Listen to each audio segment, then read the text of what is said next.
The Nomad's alarms blared as Jax fought the controls, wrestling with the rapidly failing systems. His shoulders strained against the harness as the ship lurched violently to one side. The unexpected asteroid storm had shredded his shields and punctured the main engine housing. "Come on, you piece of junk," he muttered, flipping switches frantically. The life support system flashed red warnings across his console. Oxygen levels dropping. Main power failing. Hull integrity compromised. Jax scanned the navigation display. An uncharted planet loomed ahead, blue-green and promising an atmosphere. It wasn't ideal, but he didn't have options anymore. The Nomad shuddered as another system failed. "Emergency landing protocol," he announced to the ship's AI. "Calculate trajectory for nearest viable landing zone." Calculating, the robotic voice responded, emotionless as ever. "Warning, insufficient data on planetary conditions. Landing success probability, 43%. Jax grimaced. Better odds than staying here. The ship entered the atmosphere with a violent shaking that threatened to tear it apart. Heat blazed across the viewport as friction built to nearly unbearable levels. Jax's knuckles turned white on the controls as he fought to maintain even a semblance of guidance. The Nomad broke through cloud cover, revealing a landscape of luminescent vegetation and twisted rock formations below. Jax had seconds to choose. A relatively flat clearing between glowing purple trees, or risk the ship breaking apart in the air. "Here goes nothing," he grunted, angling the nose toward the clearing. The impact came with a deafening crash. Metal screamed as the ship plowed through soil and vegetation, carving a deep trench. Jax's head slammed against the restraint, stars exploding behind his eyes before darkness claimed him. When consciousness returned, the cockpit was eerily silent. Emergency lighting cast everything in a dim red glow. Jax unclipped his harness with shaking hands, wincing at the pain in his ribs, probably bruised, not broken, if he was lucky. A quick systems check confirmed his worst fears. The Nomad was grounded, possibly permanently. Main engines destroyed, life support functioning at minimal capacity, communications dead. He had some emergency rations, a basic medical kit, and his sidearm. "Great," he said to the empty cockpit. "Just great." Outside, the alien landscape greeted him with eerie beauty. The entire forest pulsed with bioluminescence, trees with bark that seemed to shimmer with silver veins, strange fern-like plants that glowed soft blue. The air was breathable according to his scanner, though it contained trace elements his equipment couldn't identify. Distant sounds echoed through the trees, calls or movements of creatures he couldn't see. Nothing seemed immediately threatening, but Jax kept his hand near his blaster as he surveyed the damage to his ship. The Nomad's hull was cracked in multiple places, the main thruster assembly torn almost completely free. Even with parts and tools he didn't have, repairs would take months. Jax set up a makeshift camp near the ship, using debris to create a small shelter. As night fell, the forest's luminescence intensified, bathing everything in ghostly blue-green light. Strange constellations filled the sky above unfamiliar trees. The magnitude of his isolation settled over him like a physical weight. One step at a time, he reminded himself, chewing on a tasteless ration bar. Secure shelter, find water, map the immediate area. The practices were ingrained from his mercenary days. Survival first, escape plans later. 3 days passed in a blur of reconnaissance and resource gathering. Jax found a stream with water that his purifier deemed safe and identified several plant species that didn't immediately register as toxic. The Nomad's emergency beacon remained silent, not surprising given how far off the known space lanes he drifted. On the 4th day, while scouting farther from his camp, Jax noticed something unnatural among the organic shapes of the forest, a metallic glint that didn't belong. Approaching cautiously, blaster drawn, he discovered what was unmistakably an escape pod half buried in soft soil, its design sleek and unfamiliar. The pod's hull bore scorch marks consistent with weapons fire, not just atmospheric entry damage. Something had attacked this vessel before it crashed. The hatch was partially ajar, bent outward as if someone had forced their way out. Jax hesitated only briefly before examining the interior. The pod was designed for 3 occupants, but only one crash couch showed signs of recent use. Dark blue fluid, blood, stained the padding and floor. Something or someone had been injured, escaped the pod, and gone. Where? A trail of the blue fluid led away from the crash site. Jax followed it, moving silently through the underbrush until he found her. She lay crumpled beside a massive tree root, skin a pale blue-silver that might have been beautiful if not for the alarming pallor and the darker blue blood seeping from a wound in her side. Her features were distinctly humanoid, but with subtle differences.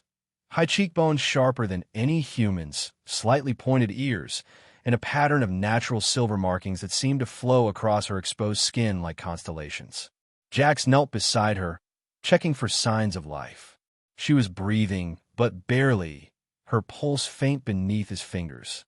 The wound in her side was deep, the result of some energy weapon he didn't recognize. His instincts warred within him. Helping meant using precious medical supplies, risking involvement in whatever conflict had brought her here, potentially drawing unwanted attention. Walking away meant condemning her to certain death on this alien world. Damn it, he muttered, reaching for his medkit. His mercenary days had hardened him, but not that much. Working quickly, he cleaned the wound, applied antimicrobial gel, and sealed it with a dermal regenerator. The blue fluid, her blood, had a strange, almost luminescent quality, not unlike the plants surrounding them. Her species was completely unknown to him, meaning he had no idea if human medical treatments would help or harm her. As he worked, her breathing steadied slightly. Her clothing suggested advanced technology, form-fitting material that seemed to self-repair at the edges of the wound. Perhaps she was a military officer or something equivalent. Whoever she was, she'd been targeted deliberately. After stabilizing her as best he could, Jax faced another dilemma. Moving her might worsen her condition, but leaving her exposed to the strange environment and possible predators wasn't an option. Carefully, he gathered her in his arms, surprised at how light she was despite her height. "You'd better be worth this trouble," he said, knowing she couldn't hear him. He had just turned back toward his camp when a flash of movement caught his eye. Before he could react, 2 figures emerged from the shadows between the luminescent trees, weapons aimed directly at him. They were clearly of the same species as the woman in his arms, similar blue-silver skin and pointed features, but their appearances and demeanors were distinctly different. The taller one stood with unmistakable military bearing, her posture radiating lethal intent. She wore what appeared to be armor, though it moved with her like a second skin. Her silver markings were angular, almost jagged, across her face and exposed arms. The smaller one stood slightly behind, watchful and calculating. Her frame was more delicate, but her amber eyes held an intelligence that seemed to be analyzing everything about Jax in seconds. Her silver markings flowed in more circular patterns, and she carried what looked like technical equipment rather than weapons. Both stared at Jax with expressions that needed no translation, a mixture of shock, suspicion, and deadly intent if he made a wrong move. "I found her injured," Jax said slowly, keeping his voice calm despite the weapons pointed at his chest. "I've treated her wounds." He gestured slightly with his chin to the medical supplies still visible at the wounded woman's side. The taller one barked something in a language his translator couldn't process, all musical tones and clicks. She stepped forward aggressively, weapon never wavering. Slowly, Jax knelt, placing the wounded woman gently on the ground where they could see her. He backed away 2 steps, hands raised. "I'm not your enemy," he said clearly. She needed help. The smaller one moved forward, kneeling beside the wounded woman. Her fingers moved with practiced precision, checking the treatment Jax had applied. After a moment, she looked up at her companion and spoke rapidly. The taller woman's expression didn't soften, but her weapon lowered slightly. The smaller alien reached to her belt and retrieved a small device. She adjusted something, then spoke again. "You healed, Lyra." The translation was rough, mechanical, but understandable. If that's her name, yes, Jax replied.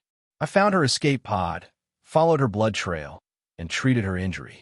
More rapid conversation between the two. The smaller one's device processed his words with a short delay. I am Kalen, the smaller one finally said.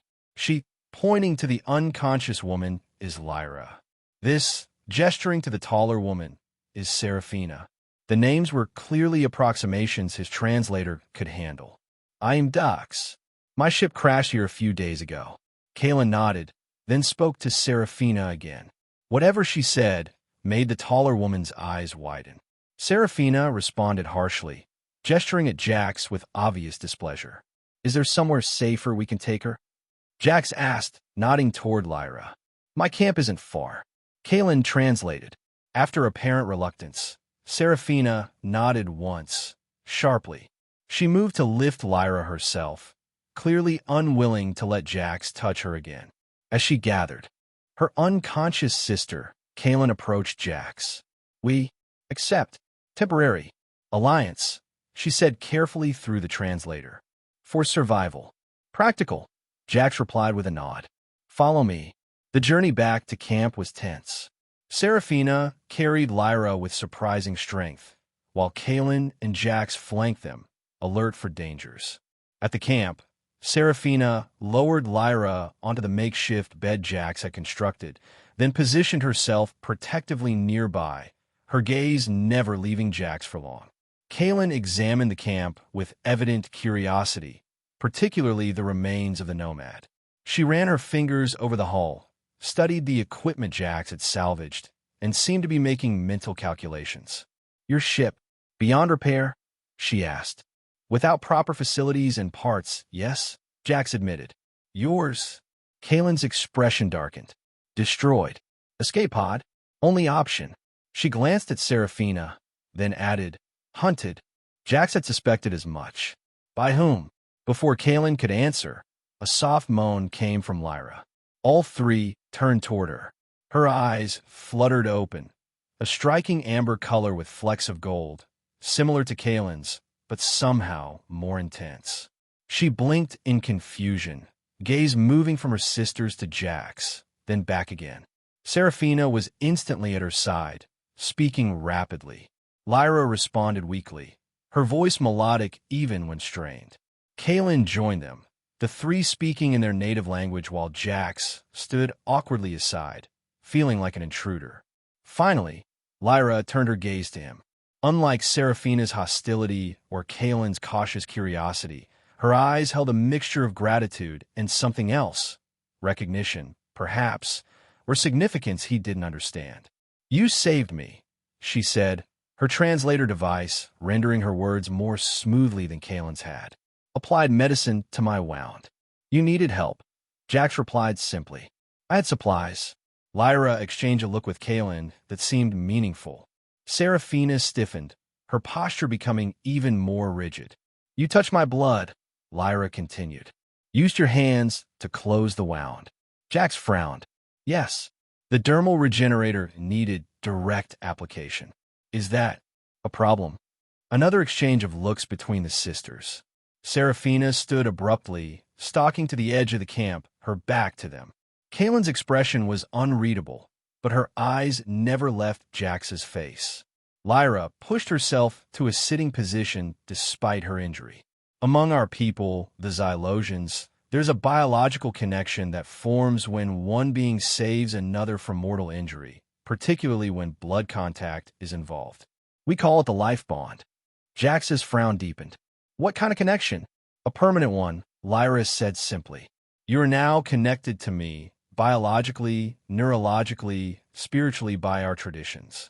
My life energy recognizes yours as its preserver. Jax stared at her, waiting for further explanation, for the punchline to what must be some kind of joke.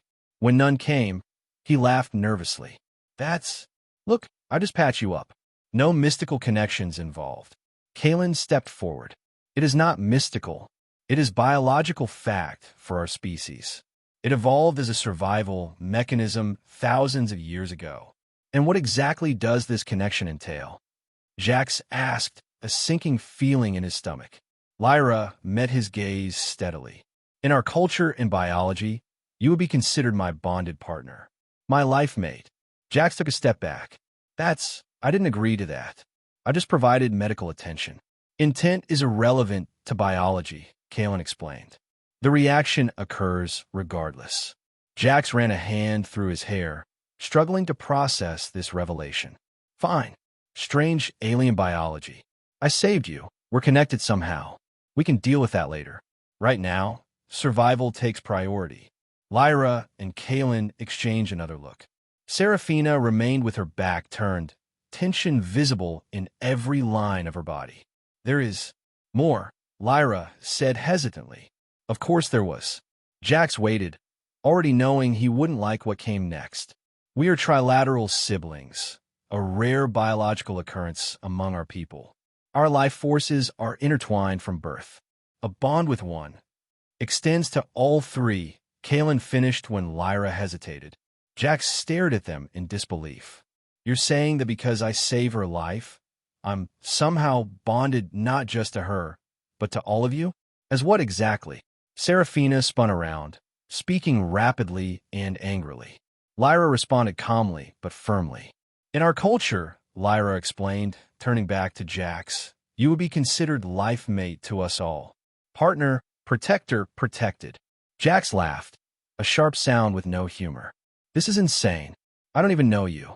Any of you. The bond does not create feelings, Kalen clarified. Only connection.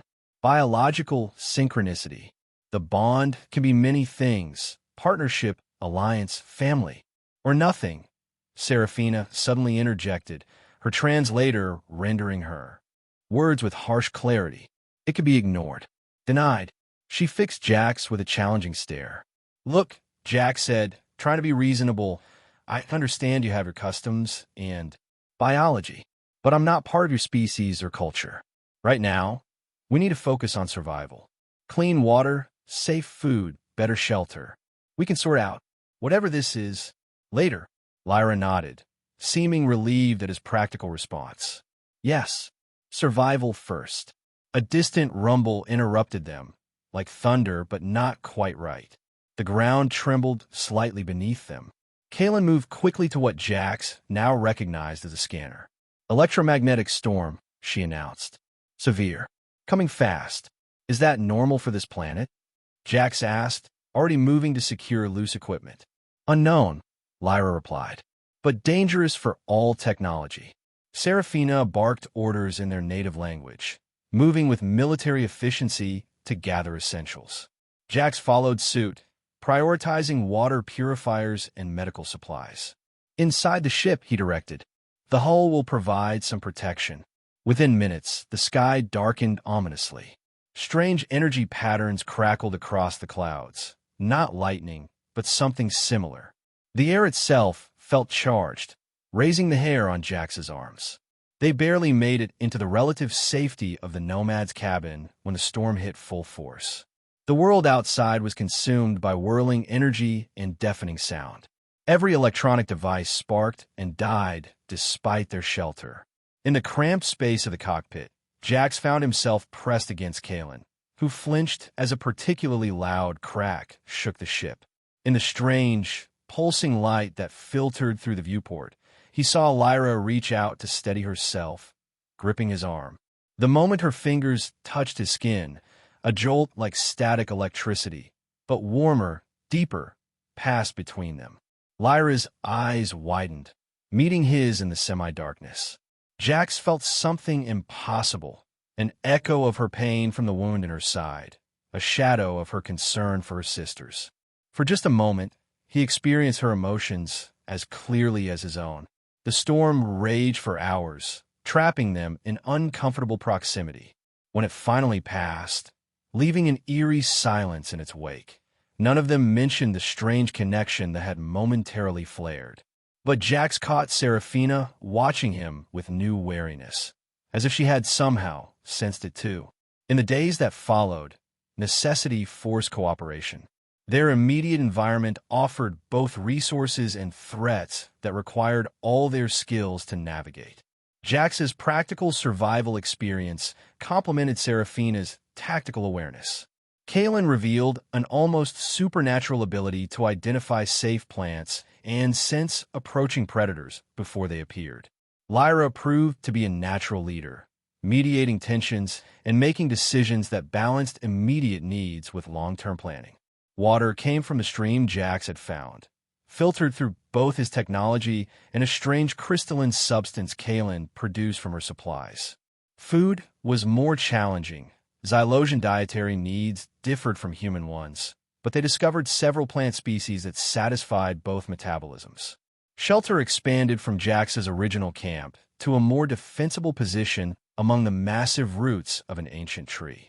Using salvage from both crashed vessels, they created a living space that, while primitive, offered protection from the elements and local wildlife.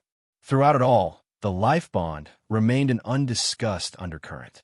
But Jax couldn't deny that something had changed. He found himself instinctively moving to protect Lyra when a tree branch crashed nearby. He knew without being told when Kalen was exhausted from a day of foraging. He sensed Seraphina's approach before hearing her footsteps. On the seventh night, as they sat around a small heat source, not quite a fire, but a strange luminescent crystal from the sisters' survival gear, Lyra finally addressed it directly. "You have questions about the bond," she said to Jax. It wasn't a question. Jax nodded, setting aside the makeshift tool he'd been working on. "I can feel something. Awareness. Connections that shouldn't be possible. It will grow stronger," Kalen added, looking up from the scanner she was attempting to repair. "Already your neurological patterns are adapting to sync with ours." "Explain the basics," Jax requested, trying to keep his tone neutral. "What exactly does this bond do? What am I experiencing?" Lyra shifted, wincing slightly as her healing wound pulled. "The life bond evolved as a survival mechanism for our people. When near death, our bodies release specific compounds that, when in contact with another's biological material, create a neural synchronization. In ancient times," Kalen continued, "it ensured that those who saved our ancestors would remain loyal protectors. Biology enforced what honor might not. And the feelings?" Jax asked carefully. "Emotional echo," Lyra explained. "You sense our strongest emotions, particularly when in physical proximity. We experience yours similarly. This awareness increases with time and proximity." Seraphina, who had been silently sharpening a blade, spoke unexpectedly. "It also brings physical advantages. Increased strength when fighting together. Heightened awareness of threats to bonded ones." Jax raised an eyebrow at her contribution. It was the longest she'd spoken to him directly. "And the trilateral aspect?" he prompted. "Why all three of you?" Kalen set down her work. "We are rare among our kind. True trilateral siblings share portions of the same life force. Our people believe we are three aspects of one soul, divided into three bodies." "Poetic," Jax commented. "Scientific," Seraphina corrected sharply. "Our DNA contains identical triple helix markers unique to trilaterals. The bond cannot distinguish between us." Jax absorbed this information, trying to reconcile it with his experience. "And if we were separated, would the bond fade?" A look passed between the sisters, concern, perhaps even fear. "No," Lyra finally answered. "Distance may mute the emotional resonance, but the connection remains. It is lifelong among our people." "Great," Jax muttered. "No pressure." "You resent it," Seraphina stated flatly. Jax met her challenging gaze. "I resent not having a choice. I would have saved Lyra regardless of consequences, but being told I'm suddenly life-bonded to three strangers is a lot to process." "Would you undo it if you could?" Kalen asked, her expression genuinely curious. The question gave Jax pause. Would he? The connection was uncomfortable, foreign, yet somehow not entirely unwelcome. There was something compelling about not being completely alone in the universe. Before he could answer, a distant sound caught their attention, a mechanical whine, faint but distinct from the natural noises of the forest. Seraphina was on her feet instantly, weapon in hand. "Aircraft," she whispered, all other concerns forgotten. Friendly, Jax asked, already knowing the answer. No, Lyra said grimly. The ones who attacked our ship. They found us. The mood shifted instantly from philosophical discussion to survival mode. Serafina issued rapid instructions that needed no translation, directing them to douse lights and gather essential supplies. How did they track us? Jax asked as he packed emergency rations. The pod's emergency beacon may have activated during the storm, Kalen suggested, hastily dismantling her technical equipment. Or they simply searched nearby planets systematically, Lyra added, moving with difficulty due to her healing wound. Who are they? Jax demanded. You never explained who's hunting you or why. The sisters exchanged glances. Zathara and mercenaries, Serafina finally answered, hired by political enemies of our family. That's not the whole story, Jax guessed, recognizing evasion when he heard it. We were transporting something, Lyra admitted. Something valuable and dangerous. Later, Serafina cut in. They're coming. We need water, higher ground, defensible position. Jax nodded. Questions could wait. Survival couldn't. There's a ridge 2 kilometers east. Caves, good vantage point, multiple escape routes. Lead, Serafina said simply, helping Lyra to her feet. They moved through the luminescent forest as quietly as possible, Jax in front with Serafina bringing up the rear, constantly checking for pursuit. Kalen supported Lyra, whose face was tight with pain, but who made no complaint. The ridge appeared as the first light of dawn broke through the canopy. As Jax had remembered, a series of shallow caves dotted its face, with a clear view of the surrounding forest below. Up there, he pointed. Third opening. Deepest cover, best sight lines. They had just begun their ascent when the sound of engines grew louder. Through breaks in the canopy, Jax glimpsed a sleek ship, smaller than the Nomad, but far more advanced, making a slow pass over the area of their camp. Move faster, Serafina urged, practically pushing them up the slope. They reached the cave moments before the ship would have had a clear line of sight to them. Inside, they pressed against the cool stone walls, breathing heavily. The cave extended deeper than it appeared from outside, tunneling into darkness. They'll find a camp, Jax said. And the pod. They'll know we survived and are on foot. How many do you estimate? Lyra asked, leaning heavily against the wall. That ship could carry a dozen comfortably, Jax replied. Probably less if they're equipped for tracking and combat. 8, Serafina stated with certainty. Standard Zathara hunting party. Kalen was examining the deeper reaches of the cave, her eyes seeming to see in the darkness better than Jax could. This tunnel continues. May connect to other openings. We should, Jax began, but stopped when a sudden sensation washed over him. Danger, warning, protect. It came not from his own instincts, but from somewhere else. Somewhere outside himself. Without thinking, he pulled Lyra away from the cave entrance, pressing her against the side wall just as a scanning beam swept through the opening. Serafina had moved simultaneously, shielding Kalen in the same instinctive motion. Their eyes met in the darkness, acknowledging what had happened. The bond had warned them all. They're using thermal scanners, Kalen whispered. The stone should mask our signatures if we stay deep enough. For hours, they remained in tense silence as the hunters searched below. Occasionally, the distant sound of weapons fire would reach them.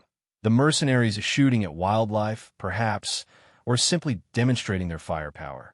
As daylight faded, Jax carefully approached the entrance to assess their situation. The ship had landed in a clearing about a kilometer away.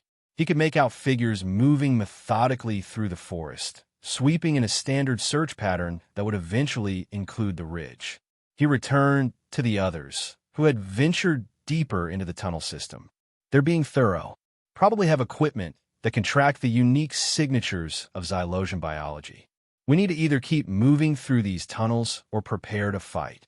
Fight, Serafina said immediately. Run, Kalen countered. They looked to Lyra, who had become their de facto leader despite her injury. She considered for a moment.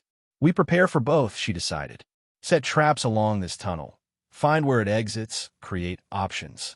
They worked through the night, using what little equipment they had plus natural materials to create simple but effective traps. Jax was impressed by Serafina's intimate knowledge of lethal tactics and Kalen's ability to improvise with minimal resources. As they worked side by side, setting a gravity snare, Jax found himself studying Serafina's face in the dim light provided by a bioluminescent fungus Kalen had discovered. "You've been trained for combat," he observed. "Military?" Serafina continued working, not looking up. "Royal Guard." Jax raised an eyebrow. "Royal? You three are royalty." "Lyra is," she answered shortly. "Kalen and I are her trilateral siblings. We serve different functions." "So Lyra is what? A princess?" Serafina finally met his gaze, her expression unreadable. "Our terms don't translate. She is ascendant. I am guardian. Kalen is keeper." "Of what?" "Knowledge, tradition, future." She completed the trap and moved on without elaborating. Jax found Kalen examining a strange crystal formation deeper in the tunnel. Her fingers traced patterns in the stone that seemed to respond to her touch, glowing faintly. "This planet is remarkable," she said without looking up. "Living crystal, responsive to certain frequencies." "Useful?" Jax asked. "Perhaps." She glanced at him. "You have questions about us?" "About the bond?" "Many," he admitted, starting with why royal Xylosians are fleeing mercenaries in an escape pod.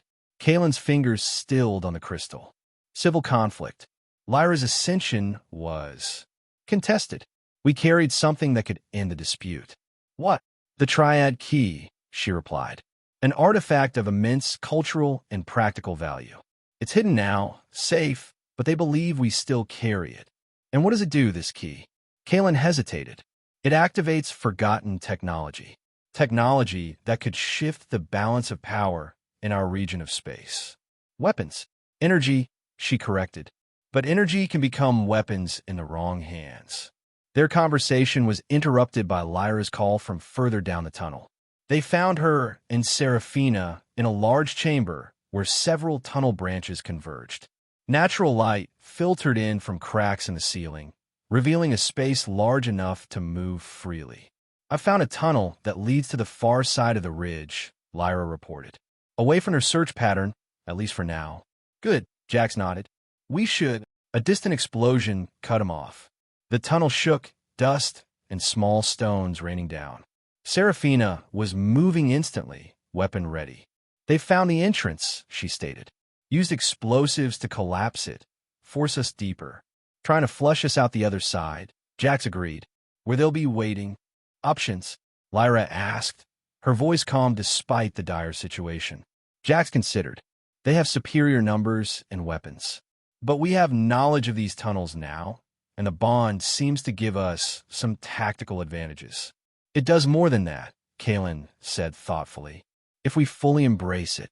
The other three looked at her. "Theoretical until now," she explained, "but trilateral bonds are said to enable deeper synchronization when fully accepted. Combined strength, shared sensory input, coordinated action without verbal communication." "How?" Jax asked. "Physical contact initiates deeper connection. Mental acceptance completes it." Another explosion, closer this time. They were running out of time. "Worth trying," Lyra decided. "Survival takes priority over tradition or privacy." Serafina looked ready to object, but instead gave a curt nod. They formed a circle, hands linked. Jax felt immediately self-conscious, then foolish for feeling that way, while mercenaries were literally blasting their way toward them. "Focus on the connection you already feel," Lyra instructed. "Allow it to strengthen." Jax closed his eyes, concentrating on the faint awareness of the others he'd been experiencing. At first, nothing happened. Then, gradually he felt it, the bond expanding, deepening. Lyra's steady determination. Kalen's analytical focus. Serafina's controlled combat readiness. And they felt him, his strategic assessment, his survival instincts honed through years of mercenary work, his growing protectiveness toward them despite his reservations. When they opened their eyes, something had fundamentally changed. They moved as if choreographed, gathering weapons and supplies without needing to speak. Jax knew exactly where Seraphina planned to position herself without her saying a word. Kalen's intention to use the crystal formations as a weapon was as clear as if she'd explained it in detail. "They're coming," Seraphina announced, but they all already knew. They could sense the hunters' approach through the tunnels. 8 armored mercenaries with energy weapons and shock grenades. "Here." Jax indicated a position where the tunnel narrowed before opening into their chamber. Perfect for an ambush. They took positions, Kalen working quickly with the crystal formations, Seraphina and Jax preparing more conventional weapons, Lyra positioning herself where she could oversee and coordinate. The first mercenary died before he knew what hit him, one of Seraphina's traps severing his connection to his squad. The second managed to fire a warning shot before Jax's improvised projectile weapon caught him in the faceplate. After that, chaos erupted. Energy weapons flashed in the darkness. Kalen activated the crystals, creating disorienting light patterns and interfering with the mercenaries' targeting systems. Seraphina moved like a deadly shadow, her combat skills even more lethal with the bond enhancing her awareness. Jax found himself fighting with unprecedented efficiency, instinctively knowing where each sister was, anticipating threats to them before they materialized. Twice he moved to intercept attacks aimed at Lyra.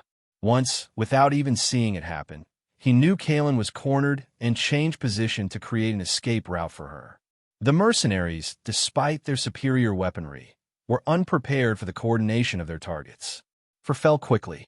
The 5th and 6th retreated, only to trigger more traps. The 7th nearly succeeded in flanking them before Seraphina sensed his approach through the bond and eliminated him with brutal efficiency. The leader, distinctive in armor with command insignia, realized the battle was lost. He triggered something on his wrist control and ran. Detonation sequence. Kalen warned, the knowledge transferring through the bond. They needed no further communication. As one, they moved toward the exit tunnel Lyra had discovered, Jax supporting her as her wound had reopened in the conflict. They emerged onto the far side of the ridge, just as explosions collapsed the tunnel system behind them. In the light of early morning, they gazed at the destruction. The entire ridge seemed to shudder and partially collapse inward. The mercenary leader would assume they'd been buried in the collapse, a temporary advantage. Their ship, Seraphina's state,